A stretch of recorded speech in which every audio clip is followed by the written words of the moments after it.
Rejoice, mortals.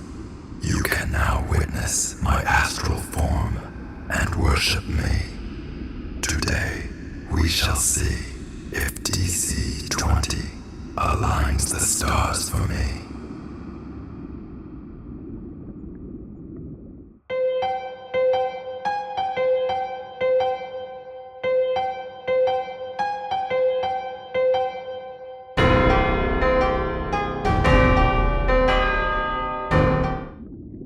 These are some highlights from the DC20 alpha version.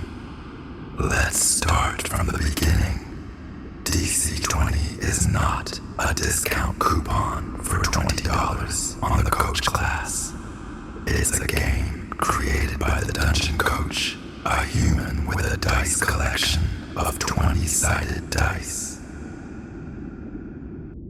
Prime modifier. You use your prime modifier as the primary bonus you add to checks involving attacking, casting a spell, or awareness of dangers around you. Tip: just because the barbarian in the group has high charisma instead of might doesn't mean he's worse at swinging a sword because of it. I don't see how this works. Unless he's swinging his short sword with charisma to impress other barbarians with shorter swords.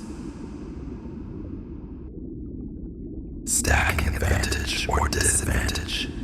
Sometimes a creature might have multiple sources of advantage or disadvantage on a single check or save. Example, a creature has advantage 2 on a check.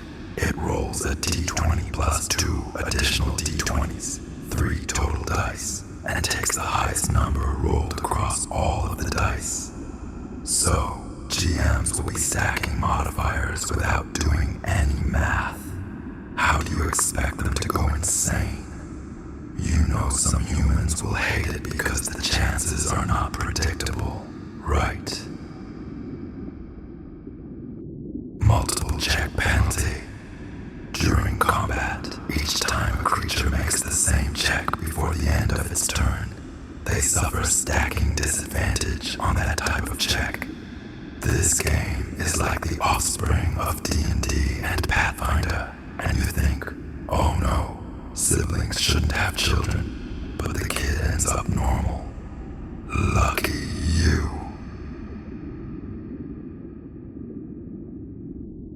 Attack checks and spell checks.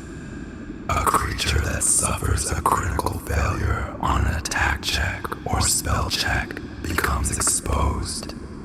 That is a pathetic fumble. I've seen scarier things in children's stories.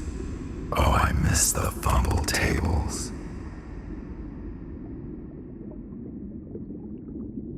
Degrees of success. If a creature succeeds on a check or save by 5 or more, they may gain additional benefits beyond those of a normal success. This is almost the same as the rises from the Book of the Savage Worlds, except it is easier for your pathetic hands with 5 fingers.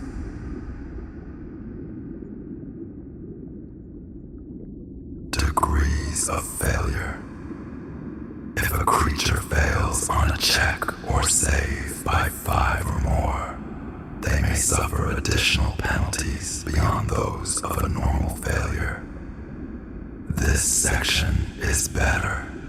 It almost compensates for not having fumbles in the game. Death's Door sidebar. When a PC is reduced to 0 HP, they're on death's door and fighting for their life. If your death's door threshold is -3 HP, and you take a large enough hit that reduces you to -3 or lower, you're instantly dead.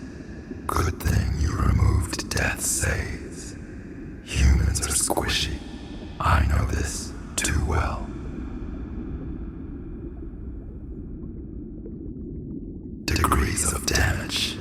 Attack checks and spell checks that deal damage have a base amount of damage that they deal to their target on a successful check. Blah, blah, blah. If the check beats the target's defense by 5 or more, the target takes extra damage and may suffer additional effects. Okay, this means you only roll d20s. Nothing but d20s. So, I hope you like icosahedrons. Me personally, I despise Euclidean geometry.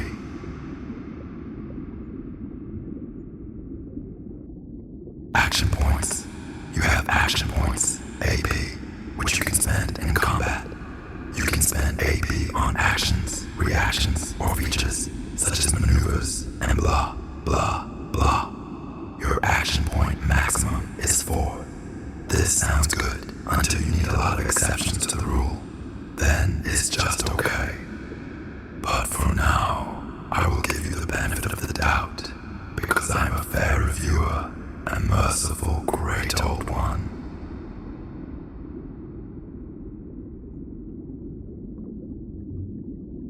Spell duel. Reaction. You declare a spell duel and spend 2 AP and 1 or more MP to challenge the creature with a spell of your own. On a tie, the target creature's spell fails, has no effect, and you each roll on the Wild Magic Surge table. Come on, you've been watching too many Harry Potter movies. Wild magic is fine though. Magic should be always wild. Just check any book with my name on it. Combo spellcasting.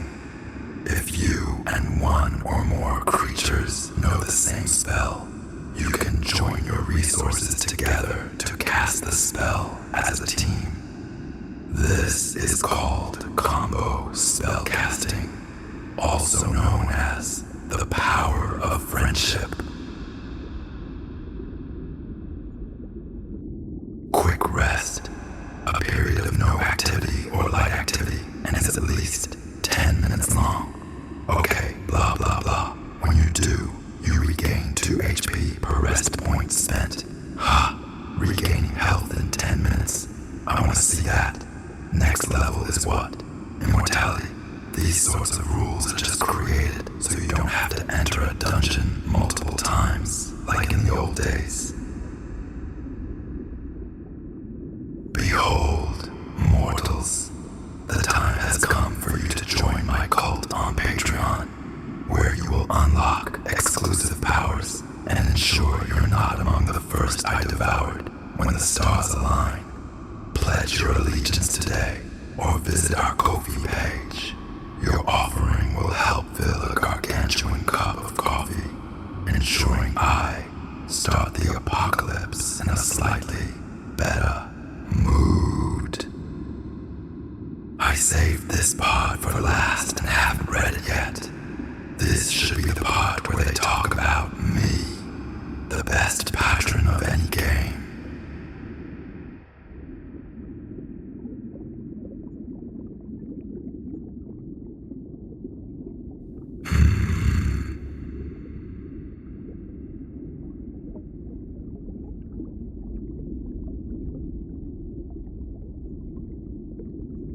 Where are the patrons? Where in Arlaia is my name? Do they expect warlocks to gain power from thin air? Foolish mortals.